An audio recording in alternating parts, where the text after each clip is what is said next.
In this perspective drawing tutorial, I will be drawing this car, specifically an 80s Fiat Panda 750 CL in 2 points perspective. How's it going everyone? I hope you're all doing good. Welcome to another perspective drawing tutorial. To begin this drawing, we need to start by establishing the position of the horizon line, and for this example, I'm going to place this across the middle of the page. As usual, I'm drawing on some A4 paper here. Now the horizon line is also our eye level, and I've made many videos in the past explaining the horizon line, and it's an essential part of drawing in perspective, so if you're not too familiar with it, then it's worth watching my other videos as well, where I explain these principles of perspective in depth. Anyways, with the horizon line drawn out, I can start drawing out a plane in perspective. Here I'll start with a vertical line that will be the front edge of a square plane, and I also take a line from the bottom and top of this to that right vanishing point. Now, before we move on, let me explain a few things. I'm drawing this in 2 points perspective, meaning there will be one vanishing point to the left and one to the right, and I position these vanishing points by doing what I've just done here, drawing out some converging lines. These two lines will converge to a right vanishing point that will exist on the horizon line. In this case, it will be off the page, which makes this a little trickier, seeing as you have to estimate the direction of your converging lines. Having ones that are heading to the right all meet at the same point on the horizon line. So at this stage, I've only positioned the right vanishing point, and these first few lines are really important because they essentially set you up to then continue the drawing. Once you have your vanishing points established, all of the relevant lines will need to converge to them, except the vertical lines and the lines that are angled. Anyways, I won't explain much more than that for now because it might be a lot to comprehend. You'll see how I find that left vanishing point soon, because for now I'm going to continue working with what I have here. Now, as I said, I'm drawing out a square plane here, but a square on an angle in perspective will appear more like a rectangle, and so it does take some guesswork here to judge where you want to place a line for that back edge. I'll place it here, and then I have what would be a square if this rotated around to face us front on. Now I take two diagonal lines from each of the opposite corners, and I also draw a horizontal halfway line in the middle of these converging lines. Obviously this isn't horizontal in perspective, but it would be, again, if this rotated around to be front on. Now, you're probably wondering what I'm doing here, and I'm doing a few things. Firstly, I've divided this square up to eventually help me draw in a circle for a front wheel of the vehicle, which will actually be an ellipse in perspective, and I'm also setting up a method to draw this vehicle from an artist named Scott Robertson. He has a great book on perspective drawing, and whenever I draw a vehicle like this, I use his methods, and you'll see what that involves here, but again, I have to give a shout out to his How to Draw book. I actually have a review of it on the channel.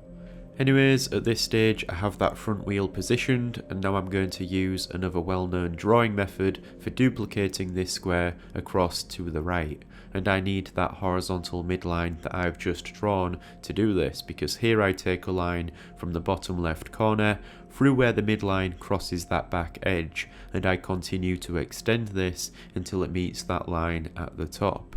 This will be the point in which I can then draw in another vertical line, and now I have duplicated that same square across. Now, I'm going to duplicate that front square 4 times here, and you'll notice how these gradually reduce in size due to foreshortening. The one at the back will be the position of the rear wheel at this side, and so this front and rear wheel are 3 wheel distances apart, which is a general rule when drawing vehicles. That's something that I also picked up from Scott Robertson.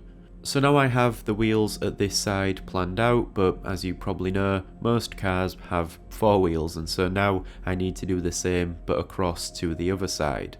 At this stage I'll need to position a vanishing point to the left as well, and so I do this by drawing a line from the bottom of this across to the left and up to that horizon line.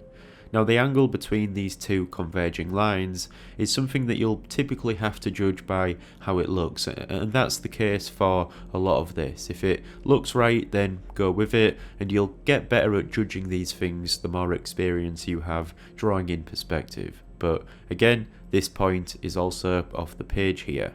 You can see as I draw in a line from the top of this here how it angles upwards, converging to what would be a point on that horizon line. So now the question here is, how far across does the next row of squares need to be? In this case, I'm going to have this be 2 squares across. So again, here I draw in the lines for the edge of this square at the front, and then I use that duplication method to draw in another one. Now at this stage, if you look at what we have as a whole here, you'll notice what we essentially have is 2 planes to a larger box, and this is enough to finish constructing the box, which is what I'll do now. So here I take a line from the bottom back corner of that square at the back across to the left vanishing point, and I'll also do the same from the top back corner. Now I'll move over to the front and draw a line in from the top left corner of this square to the right vanishing point. I also do the same from the bottom left corner. And so what we have now is 2 sets of lines that are the top and bottom edges of the other planes of this bigger box, and at the far back corner here you can see where these 2 sets of lines overlap, allowing me to add a vertical line for that back edge. Now I have a box drawn out in perspective, and it's a case of creating these same divisions for the wheels at the left hand side.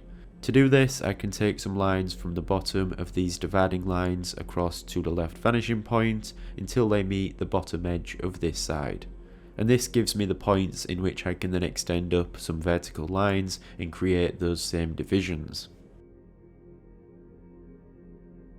Okay, so at this stage we have dealt with what I think is the most challenging part when it comes to drawing any vehicle like this in perspective, and that's setting out the wheels. If that's not right, then the whole drawing will look incorrect. So now that that's here, I can use these squares that I've laid out to draw in the wheels. And to do this, I divide up the square like so, with 2 diagonal lines to opposite corners, along with a vertical and horizontal midline, and then I can use these divisions to help assist me when drawing in the ellipses. And ellipses can be a pain to get right. You'll often have to just draw them as they look and feel right. Here I continue to draw one out in each of these squares at the front and back on both sides. Okay, so now I have all of the wheels drawn out and positioned, and the next step here is to start blocking out the body of the vehicle. To do this, I begin by drawing a line across the side of this, like so, that's just above where the wheel's midline is. Try your best to ignore a lot of the existing construction lines. Now I'll extend the ends of this line so that they go past this box that we've drawn. From the end of this, at the front, I'll project a line up to just above the horizon line, and then from there, I'll take a line back to the right vanishing point. Now I can draw in a line from the end of this up to connect this up. I now have another plane of a box drawn out, and now I want to project this to the other side as well. To do this, I wrap that first line I had drawn on the side of this box around the front by drawing a line heading to the left vanishing point. From here, I can then extend out a line like this until it meets this line. Conveniently, this line that I used earlier for constructing the box was something that I also used here. Now I do the same at the back. I project a line across the back plane and then extend a line outwards.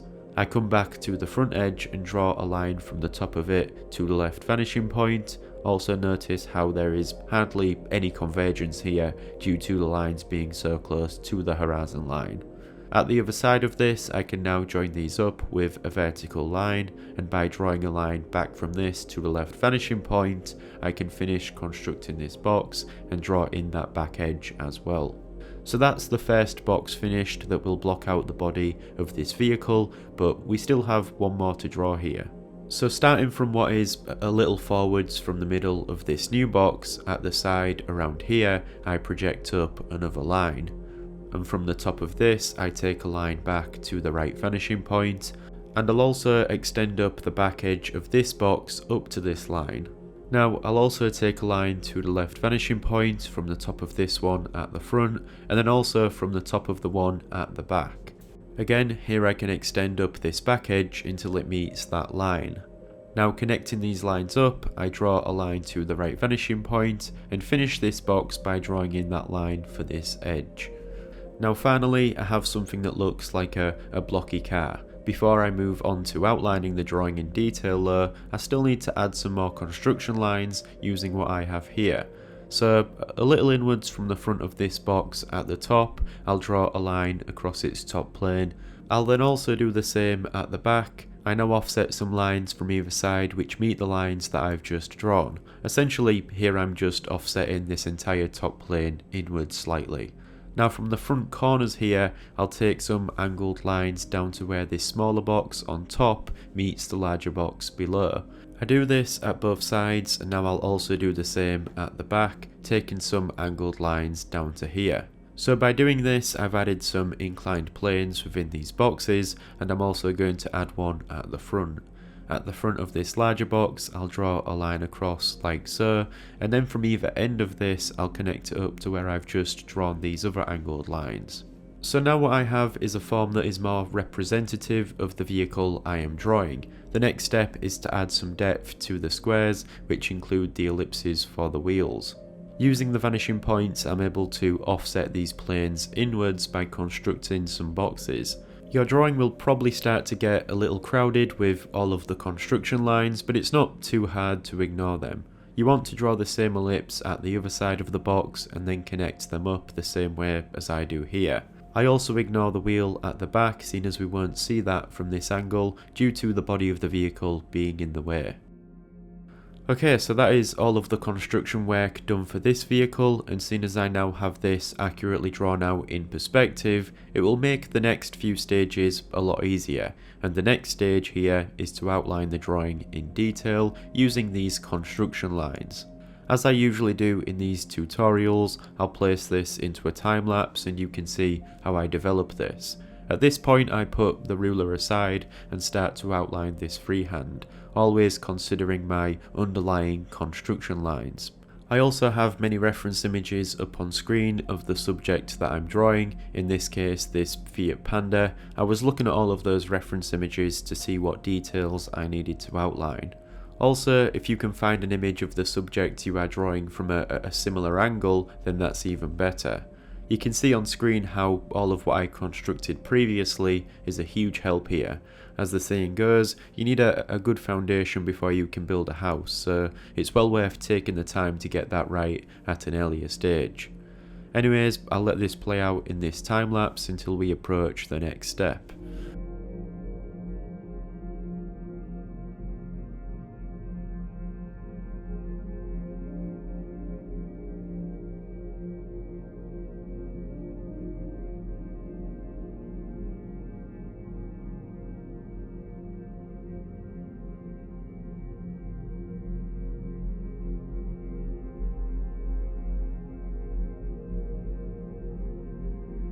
Okay, so now I have finished outlining this drawing and I'm happy with what I have here.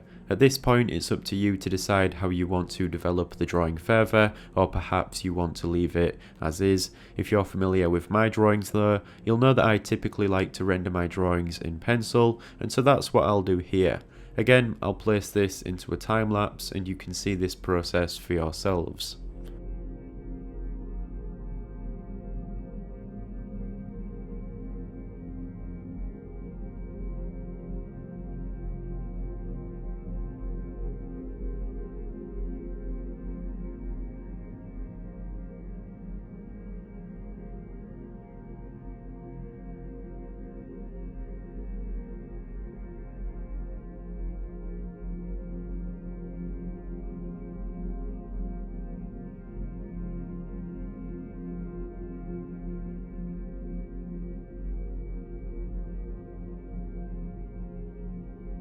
So there we go, that is a Fiat Panda 750 CL, an old car from the 80s. There's something about these more vintage cars that I appreciate, and they're also fun to draw. With that being said, I hope you enjoyed this. If you did, then please leave a like. I have many more tutorials like this on Patreon as well, if you are interested. Anyways, thanks for watching. I'll see you in the next one. If you enjoyed the content I create, then do consider becoming a patron on Patreon. You will gain access to exclusive tutorials, study documents, process papers, real-time drawing footage and more. Plus, you will also be supporting me in a more personal way. Other than that, thank you for watching this video and I'll see you soon.